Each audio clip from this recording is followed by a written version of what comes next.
Yo guys, the Phantom Armor coming to you guys with a top 8 report, or 4th place at Yu-Gi-Oh! Day with Monarchs. I got the nice little token.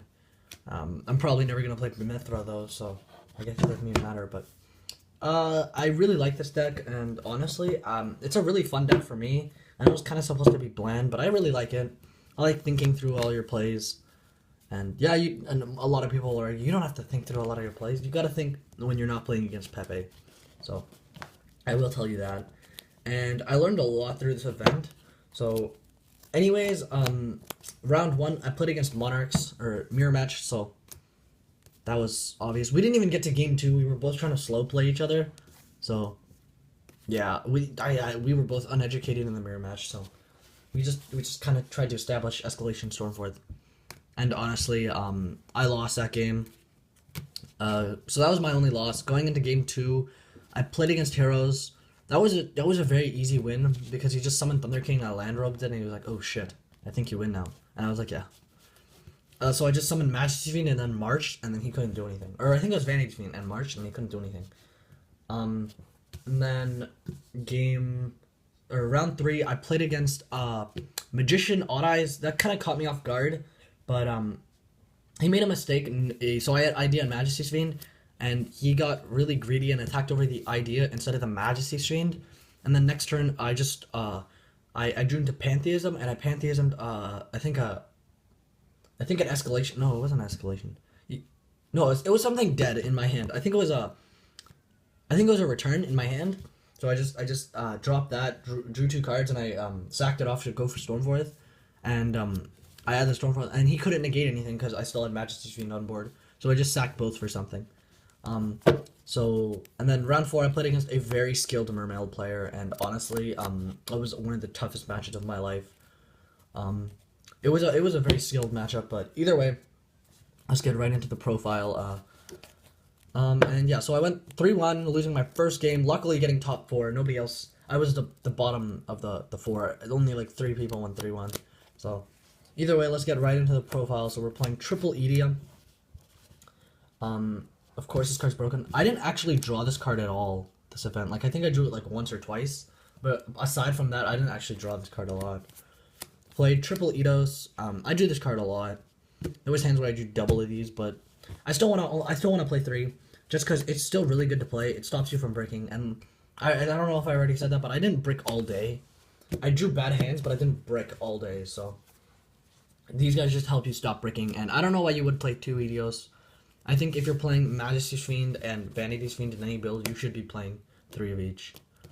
No main land drop. I saw people doing that. You just want it when you're going second, so I don't know why you'd play that in main.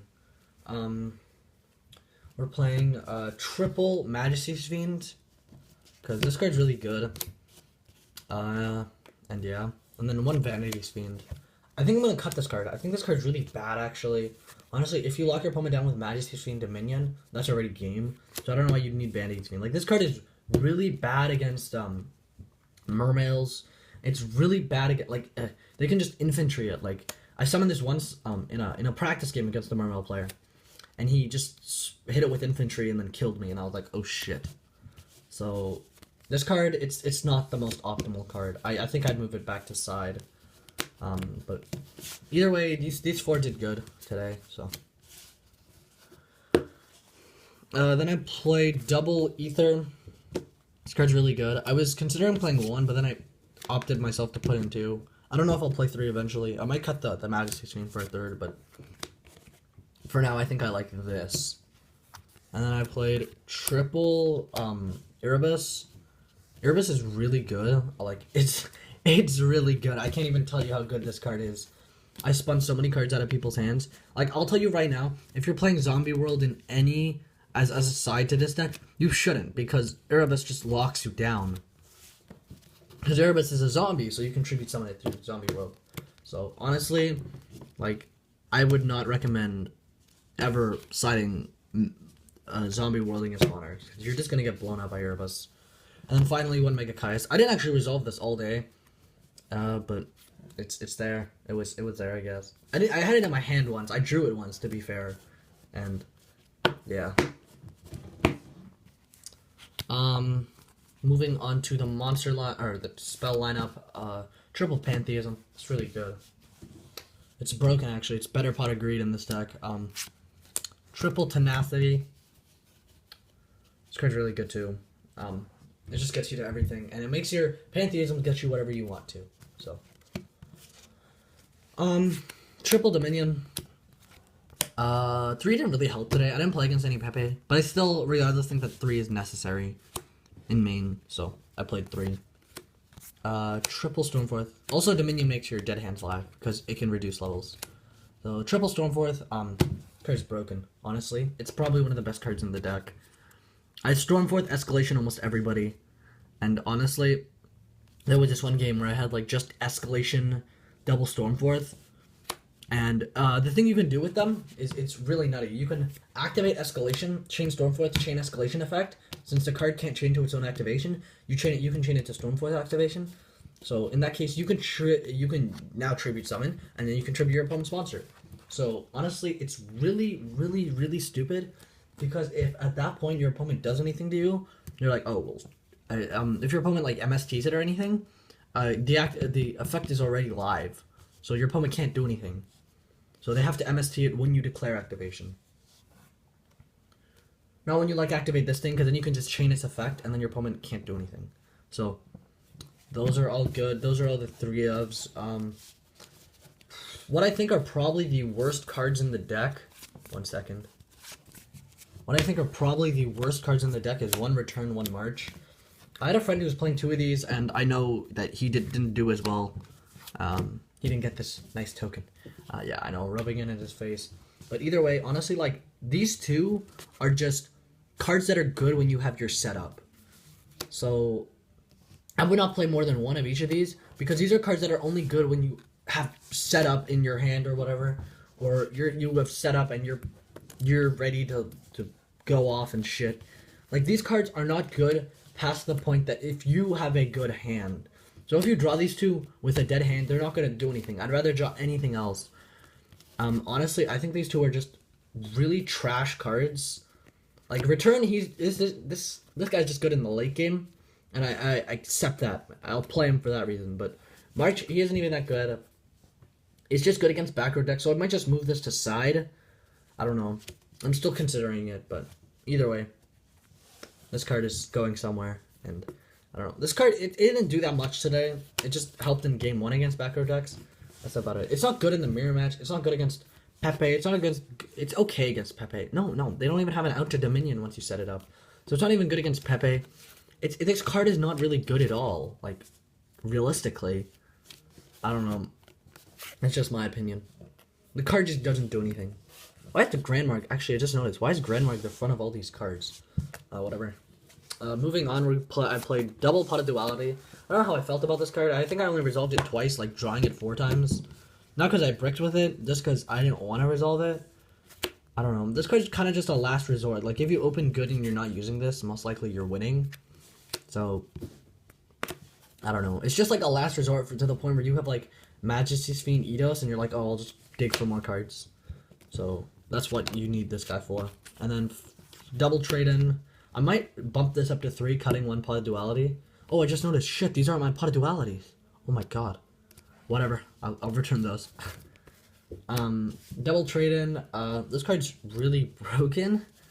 Because you can loop Erebus, and if you didn't know, Erebus can bounce himself multiple times per turn, except as long, like, he can bounce multiple cards per turn as long as he leaves the grave multiple times. So, if you don't know what that means, it means that he can bounce himself, and then you can trade him it, and then he can bounce himself again. So, it's pretty stupid how this card works with Erebus. So I might put this up to 3, and then cut the Majesty Stream for another Aether so this card can be more live. But either way, I think that's probably the build I'm going to be going with. And then finally 1 Rhoda. I think I only drew this once. Triple Prime Monarch. I cannot even express how good this card is. Honestly, I think this is probably MVP. It saved me from dying to Mermails like twice. So, this card's really good. Really good. Like, the fact that you can summon this on your opponent's turn is probably the most nutty part. Because it's a trap card. So it's like, oh shit. You're like, I can summon this on my opponent's end phase, and then I can summon this on my turn, and then I can tribute summon for a dude, and then next turn I can do it all over again. It's really stupid. It just keeps your engine flowing. Like, 2 of these plus return is broken. 1 escalation because I couldn't find my supers, and I don't know. Just the 1, you don't really want to draw more than 1, but I think I might be considering playing 2, because against the mirror match, this card is extremely important. And then 1 solemn. This card's good. I saw him so many ideas, so many Neftibisses. It's such a good card. Moving on to the extra deck, or the side deck. We don't play an extra deck, man. We're Monarchs. Our extra deck is this 1 token. Actually, you cannot do that anymore. You can't make it look like you have an extra deck. Oh, also we got these cute little tokens from the structure. Oh shit, I missed one. We got these cute little tokens. So I'm going to be using these from now on.